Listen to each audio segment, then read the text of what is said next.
Evolution biology के इस class में आप सभी का स्वागत है। हम लोग अध्ययन कर रहे हैं क्रम विकास चैप्टर 7 एनसीईआरटी का चैप्टर 7 का हम लोग अध्ययन कर रहे हैं। यह दूसरे यूनिट के अंतर्गत आता है। इससे पहले हम लोग 4 क्लासेस देख चुके हैं, ये 5वां क्लास है। इससे पहले के वीडियोस में यदि आपको कोई प्रश्न है या कोई समस्या आ रही है तो आप वहां कमेंट कर सकते हैं। आपको जो भी जानकारी चाहिए आप पूछ सकते हैं, आपको ससमय सॉल्यूशन प्रोवाइड करा दिया जाएगा। इससे पहले हम लोगों ने डार्विनिज्म पढ़ा था। आज की क्लास में हम लोग पढ़ेंगे डार्विनवाद, डार्विनिज्म। इससे पहले लामार्किज्म हम लोगों ने पढ़ा था।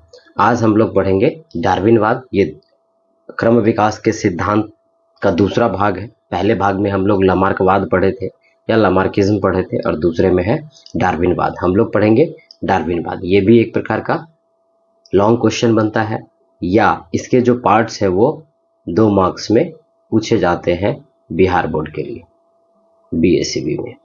इसीलिए ध्यान से पढ़ना है, ध्यान देना है। यदि बातें समझ में नहीं आती है तो आप निश्चित रूप से हमसे पूछ सकते हैं। आइए स्टार्ट करते हैं आज के क्लास को।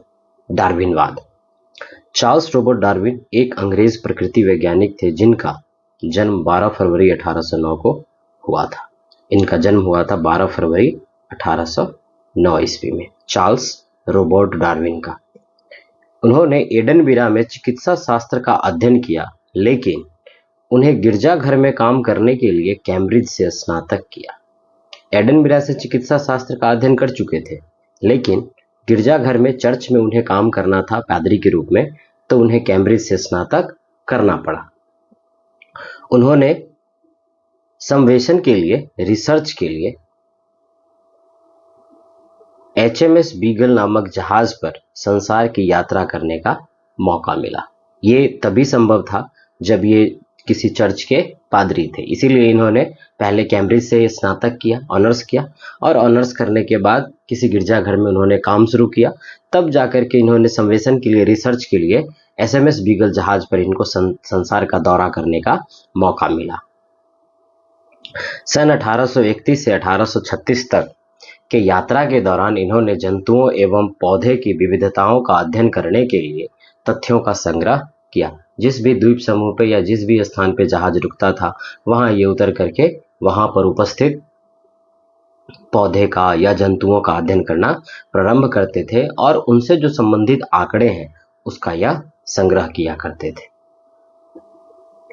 सन 1838 में उन्होंने TR माल्थस, ये एक और साइंटिस्ट का नाम है, TR माल्थस का लेख on the principle of population का अध्ययन किया और यह निष्कर्ष निकाला कि इस पृथ्वी पर प्रकृति चुनाव से अधिक आबादी का नियंत्रण होता है। TR माल्थस का जो लेख इन्होंने पढ़ा, द प्रिंसिपल ऑफ पॉपुलेशन, अध्ययन करने के बाद उनको ऐसा लगा कि प्रकृति चुनाव के द्वारा पृथ्वी पर उपस्थित सभी जीवों के आबादी का नियंत्रण होता है, अर्थात पॉपुलेशन का कंट्रोल किया जाता है। किसके द्वारा?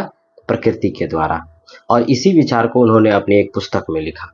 उन्होंने अपनी पुस्तक में इस विचार को व्यक्त किया और सन 1859 में द ओरिजिन ऑफ स्पीसीज नामक पुस्तक प्रकाशित हुआ, जिसमें डार्विन ने प्रकृति चुनाव के सिद्धांत दिया, जिसे डार्विनवाद भी कहते हैं। इस बुक के नाम को याद रखना है, द ओरिजिन ऑफ स्पीसीज।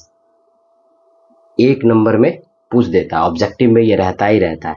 अच्छा, इसी से मिलता जुलता नाम हम लोग पिछले वीडियो में देखे थे, वो था द ओरिजिन ऑफ, यहाँ स्पीसीज है, वहां गया है लाइफ। किसके द्वारा? AI Oparin. किसके द्वारा? AI ओपेरिन के द्वारा। ये भी याद रखना, ऑब्जेक्टिव में ये भी रहता है। तो आप कंफ्यूज हो सकते हैं किस कारण से, तो यहाँ है स्पीसीज, यहाँ स्पीसीज है और यहाँ है लाइफ। 2 नाम बदलता है और राइटर के भी नाम बदल जाते हैं। तो डार्विन ने लिखा था द ओरिजिन ऑफ स्पीसीज और AI ओपेरिन ने लिखा द ओरिजिन ऑफ लाइफ।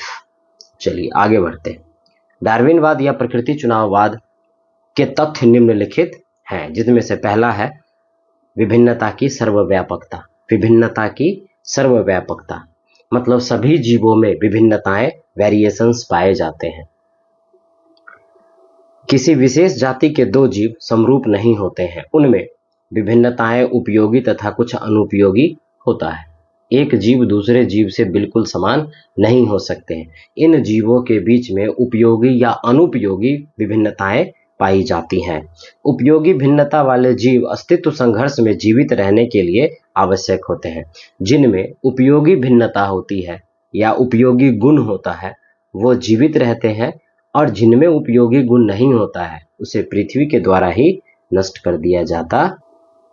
दूसरा है प्रगुणन की तेज दर, मतलब एक जीव अपनी जनसंख्या को बहुत तेजी से बढ़ाता है। जंतु गुणोत्तर अनुपात में जनन करते हैं। जैसे गुणोत्तर अनुपात का मतलब 1 से 2, 2 से 4, 4 से 16, 16 से 256, इस हिसाब से गुणोत्तर अनुपात में जनन करते हैं। अब देखिए कैसे। मछली या चींटी रानी असंख्य अंडे देते। यदि इनका प्रजनन इसी दर से चलता रहे और सभी प्राणी जीवित रहे तो कुछ ही वर्षों में ही पृथ्वी की सतह ढक जाएगी। जितना अंडा मछली या चींटी देती है, यदि सभी अंडा एक वयस्क मछली के रूप में या चींटी के रूप में परिवर्तित हो जाए तो कुछ ही वर्षों में यह पृथ्वी की सतह चींटी और मछलियों से ही ढक जाएगी। हाथी का प्रजनन दर इतना धीमा है कि एक जोड़ा 30 वर्ष की अवस्था में प्रजनन आरंभ करे और यह क्रम 100 वर्षों तक चले एवं औसतन 6 बच्चे उत्पन्न करे तो 750 वर्षों में 190 लाख संतति उत्पन्न हो जाएगी। 750 वर्षों में 190 लाख संतति, मतलब संपूर्ण पृथ्वी पर हाथी ही नजर आएंगे, हाथी ही उपस्थित नजर आएगा। इसीलिए प्रगुणन की तेज दर है, अगर यदि एटमॉस्फेयर फेवरेबल मिलता है तो। इसी प्रकार से सी में देखिए, एक कस्तूरा से 1 करोड़ 60 लाख अंडे का निर्माण होता है। अंडे उत्पन्न होते हैं तो सभी संतति जीवित रहे तो 3 से 4 पीढ़ी बाद स्थिति विकराल हो जाएगी। जिस पोखर में इसको पाला जाएगा वह पोखर या पॉन्ड या रिवर या फिर वो जो वाटर बॉडी होगा वो पूरा का पूरा 1 से 2-4 जनरेशन में ही पूरी तरह से भट जाएगा। तीसरा है अस्तित्व के लिए संघर्ष। एक जीव अपने अस्तित्व के लिए दूसरे जीव के साथ संघर्ष करता है, चाहे वो भोजन के लिए हो सकता है, आवास के लिए हो सकता है या फिर जनन के लिए हो सकता है। पृथ्वी पर भोजन और निवास के लिए स्थान निश्चित है, इसलिए जीवों को अपने अस्तित्व के लिए संघर्ष करना पड़ता है। संघर्ष किस लिए? तो भोजन के लिए, भोजन भी निश्चित है। दूसरा आवास के लिए, और तीसरा जनन के लिए। जनन के लिए भी संघर्ष होता है, जिसके बारे में हम लोग चैप्टर नंबर 13 में पढ़ने वाले हैं। इसके बारे में संघर्ष मुख्यतः 3 प्रकार के होते हैं। पहला है अंतरा जातीय, मतलब इंट्रा स्पेसिफिक। अंतरा जातीय, एक ही जाति के प्राणियों के बीच हुए संघर्ष को अंतरा जातीय संघर्ष कहते हैं। जैसे भोजन और आवास के लिए एक देश के लोग दूसरे देश के लोग से युद्ध करता है। कहने का मतलब ये है कि अंतराजातीय मतलब एक ही जाति के, जैसे मानव जाति है तो मानव जाति का एक मानव दूसरे मानव से भोजन और आवास के लिए झगड़ता है या संघर्ष करता है, तो ऐसी स्थिति को हम लोग कहते हैं अंतराजातीय। अब 4 कुत्तों के बीच में आपस में भोजन के लिए लड़ाई हो रही है तो इसे भी हम लोग अंतराजातीय संघर्ष कहेंगे। किसी एक प्रजाति के अंदर के सदस्यों के बीच में यदि संघर्ष हो रहा है तो। दूसरा है अंतरजातीय संघर्ष। जब संघर्ष विभिन्न जातियों के बीच हो तो उसे अंतरजातीय संघर्ष कहते हैं। जैसे जंगली जंतु और सर्प लोगों को मारते हैं और लोगों के द्वारा जंगली जंतु एवं सर्प को मारा जाता है। जहां व्यक्ति को सांप दिख जाता है, व्यक्ति सांप को मार देता है। सांप को जब इच्छा होता है लोगों को काट के उसका जान लेता है। तो 2 अलग अलग जातियों के बीच में यदि संघर्ष होता है तो उसे अंतरजातीय संघर्ष कहते हैं। तीसरा है पर्यावरणीय संघर्ष। वैसे संघर्ष जो शुष्कता, ठंड, भूकंप, बाढ़ और ज्वालामुखी उद्भेदन के प्रतिरोध में होते हैं उसे पर्यावरण संघर्ष कहते हैं। पर्यावरण संघर्ष कहते हैं। पर्यावरण संघर्ष कहते हैं। इन प्राकृतिक आपदाओं के कारण बहुत से जंतुओं और मनुष्य का जीवन नष्ट हो जाता है। पर्यावरणीय संघर्ष, जब भी शुष्कता आती है, भूकंप आती है, ठंड आती है तो वैसी स्थिति में जंतु उस मौसम में रहने के लिए खुद को कैपेबल बनाता है या एडेप्ट करता है, अनुकूलित करता है। लेकिन उसमें से कुछ जीव अनुकूलित होते हैं और कुछ जीव अनुकूलित नहीं होते हैं। जो अनुकूलित नहीं हो पाते हैं वे नष्ट हो जाते हैं, जबकि अनुकूलन वाले जीव ही जीवित रहते हैं। चौथा गुण है डार्विनवाद का। योग्यतम की अतिजीवता, survival of the fittest, survival of the fittest. जो सबसे ज्यादा फिट रहेगा वो निश्चित रूप से जीवित रहेगा, जो फिट नहीं होगा वो उसे जीवित रहने का कोई हक नहीं है। जीवन संघर्ष में वही जीव योग्यतम हुए हैं जो शक्तिशाली होते हैं और जिनमें उपयोगी लक्षण पाए जाते हैं। ऐसे जीव ही जीवित रह जाते हैं, इसे योग्यतम की अतिजीविता कहते हैं। वातावरण के अनुसार या आपसी सदस्यों के बीच जो जीव ज्यादा सक्षम होते, ज्यादा शक्तिशाली होते हैं, वही जीवित रह पाते हैं, उसे योग्यतम की अतिजीविता कहते हैं। इसीलिए प्रकृति अनुकूल प्राणियों को चुन लिया जाता है और प्रतिकूल जीवों को छांट दिया जाता है। कहने का मतलब ये है कि प्रकृति के द्वारा या प्रकृति में जो जीव प्रकृति के प्रति अनुकूलित है वह जीवित रहता है, और जो जीव अनुकूलित नहीं है उसे प्रकृति के द्वारा ही नष्ट कर दिया जाता है, अर्थात उसको छांट के अलग कर दिया जाता है। इसलिए प्रकृति चुनाव या इसे प्राकृतिक चुनाव या नेचुरल सिलेक्शन कहते हैं।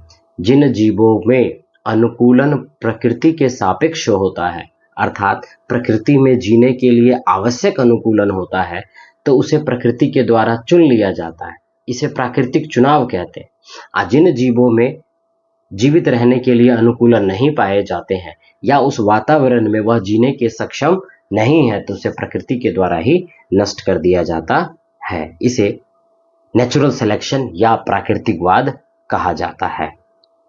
पांचवा गुण है उपयोगी भिन्नताओं की वंशागति। जो उपयोगी गुण है वह एक पीढ़ी से दूसरी पीढ़ी में स्थानांतरित होगा। प्राकृतिक चुनाव द्वारा योग्यतम व्यक्ति प्रजनन करता है और वातावरण में अनुकूल संतति उत्पन्न करता है, जिससे जीवन संघर्ष में सहायता मिलती है। यदि जनक जीवन संघर्ष में सफल हुआ है तो उसके द्वारा उत्पन्न संतति भी जीवन संघर्ष में सफल होगा, अर्थात उपयोगी भिन्नताओं की वंशागति होती है। यह विभिन्नता धीरे धीरे संततियों में अधिक विकसित हो जाती है और पूर्वजों से बिल्कुल भिन्न हो जाती है। इस प्रकार एक नई जाति का विकास होता है। जब विभिन्नताएं धीरे धीरे एक जीव में बढ़ने लग जाती है और वह पुराने वाले जीव से या पूर्वज से पूर्णतः अलग हो, तो ऐसी स्थिति में नई जाति का विकास होता है। इसके बाद है डार्विनवाद की आलोचना। देखते हैं कि डार्विन का क्या सब आलोचना किया गया वैज्ञानिकों के द्वारा। लगभग विश्व के सभी वैज्ञानिक ने डार्विनवाद का समर्थन किया, सभी लोग, क्योंकि इनका थ्योरी ही ऐसा था कि सभी लोग मानते थे। परंतु कभी कभी इन सिद्धांतों पर आपत्तियां भी जताई गई हैं, लेकिन वो कभी कभी है, जिनमें से कुछ निम्नलिखित है। आइए देखते हैं। डार्विन के विभिन्नता के लिए उसके स्रोत तथा वातावरण के प्रभाव को डार्विनवाद संतोषजनक उत्तर नहीं दे पाए। कहने का मतलब ये है कि डार्विन से जब पूछा गया कि विभिन्नताएं जीवों में कैसे विकसित हो रही या उसका स्रोत क्या है, तो इसके बारे में इनको कोई जानकारी नहीं थी। डार्विन ने प्रकृति चयन के बारे में आलोचकों का कहना था कि प्रकृति चयन जीवन को केवल कायम रखने और छांट देने तक ही सीमित है, तो नए जीवों की उत्पत्ति के लिए यह किस प्रकार उत्तरदायी है। कहने का मतलब ये था, प्रकृति चयन के बारे में जो डार्विन ने कहा, तो उसके आधार पर विभिन्न वैज्ञानिकों ने कहा कि आप कह रहे हैं कि प्रकृति के द्वारा जीवों को चुन लिया जाता है और जीव प्रकृति के द्वारा ही नष्ट कर दिया जाता है, तो आप हमें बताइए कि नई जातियों का विकास कैसे हुआ। तो इसके लिए डार्विन के पास कोई जानकारी नहीं थी। इन सभी आलोचनाओं के बावजूद विभिन्नता एवं प्राकृतिक चयन का सिद्धांत सर्वमान्य है, अभी भी क्या है, सर्वमान्य है, एवं आधुनिक विकासवाद का यह एक महत्वपूर्ण घटक है। आधुनिक युग में जब क्रम विकास का अध्ययन किया जाएगा तो निश्चित रूप से डार्विनवाद भी पढ़ा जाएगा। यही डार्विनवाद क्या है, क्रम विकास का आधार है। इसी के साथ आज का क्लास को करते हैं यहीं पे समाप्त। यदि किसी भी प्रकार का समस्या होती है आपको, ये एक लॉन्ग क्वेश्चन है और इसके भाग को शॉर्ट में भी पूछा जाता है, तो कभी भी आपको लगे इस अध्ययन के उपरांत कि हमें कुछ समस्या रह गई है, तो आप निश्चित रूप से कमेंट कर सकते हैं और हमसे आप पूछ सकते हैं। बहुत बहुत धन्यवाद।